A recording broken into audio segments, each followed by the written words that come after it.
Students, believe it or not, head back to school in just over a month. But right now, districts are scrambling for solutions after the Department of Education announced a freeze in funding for many districts.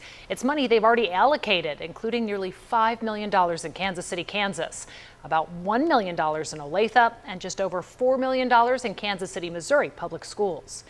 Tonight, KSHP 41's Rachel Henderson shares the voice of one program leader feeling the biggest hit.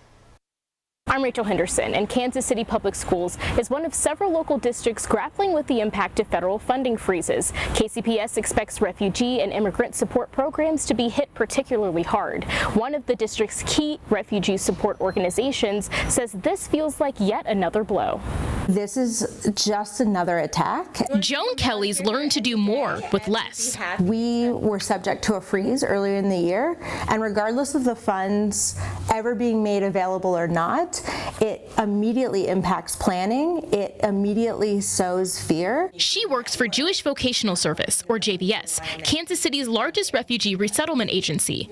One of its key partnerships is with Kansas City Public Schools, one of several districts responding to the federal government's decision to freeze about $7 billion of approved education funding for this fiscal year. I don't think our students, I don't think our parents are yet able to grapple with how serious this is. KCPS says over $4.1 million of its federal funding is frozen.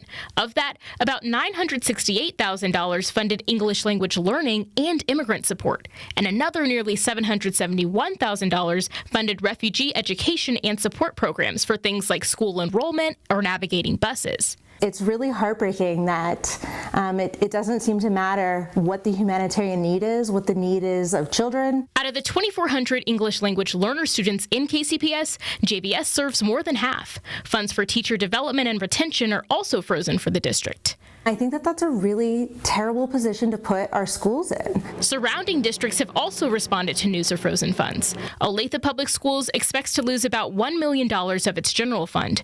Blue Valley says it expects a delay or loss of about $342,000. Joan expects families to learn tough lessons from this change. Taking away this funding or freezing it or playing games with it, just generally speaking, is going to limit our ability to really let our students have a better future. Rachel Henderson, KSHB 41 News.